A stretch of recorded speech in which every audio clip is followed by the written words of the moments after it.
আসসালামু আলাইকুম রহমতুল্লাহ। আমি ডাক্তার মোহাম্মদ আব্দুল মুকিব।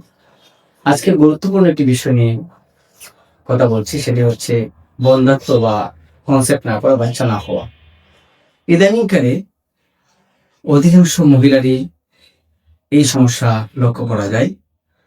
বিভিন্ন কারণে মহিলাদের কনসেপ্ট না হওয়া বা বাচ্চা জন্মদানের ক্ষমতা হারিয়ে ফেলা, এটা হয়ে থাকে।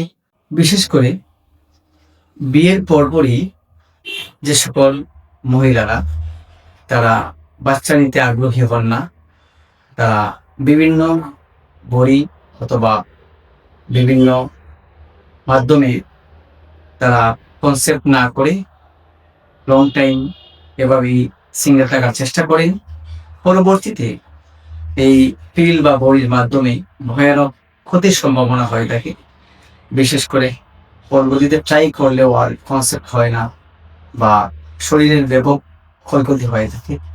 বিশেষ করে মহিলাদের দীর্ঘদিন পর্যন্ত যদি এই পিল বা বড়ি সেবন করে থাকেন, তাহলে দেখা যাচ্ছে তাদের প্রেশার ইমব্যালেন্স হয়ে যায়। এভাবে করে মাথা চিনচিন করা, মাথা ঘোরা, শারীরিক দুর্বলতা আসা, মহিলাদের আরো বিভিন্ন মেয়েরই প্রবলেম তৈরি হয়। এছাড়া মহিলাদের ব্লাড ফ্যাট, কোলেস্ট্রল বেড়ে গিয়ে কনসেপ্ট হওয়াকে বাধাগ্রস্ত করতে পারে। বিশেষ করে মহিলাদের কনসেপ্ট না হওয়ার ক্ষেত্রে সবচেয়ে ব্যাপকভাবে যে জিনিসটি দায়ী, সেটি হচ্ছে হরমোনাল প্রবলেম অথবা থাইরয়েডের প্রবলেম।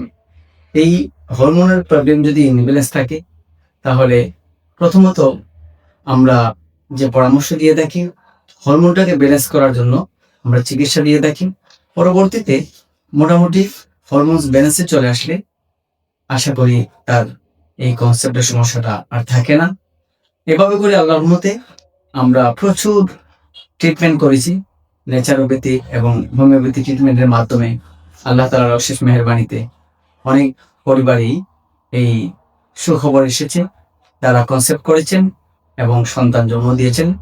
আমরা সকলেই অবহেলা না করি জন্ম নিয়ন্ত্রক পিল বা বড়ি ব্যবহার থেকে আমরা দূরে থাকি এবং আমাদের সমাজে যথারীতি স্বাভাবিক সুন্দর সমাজ ব্যবস্থাপনায় আমরা আমাদের পারিবারিক জীবন গঠনে আমরা চেষ্টা করি।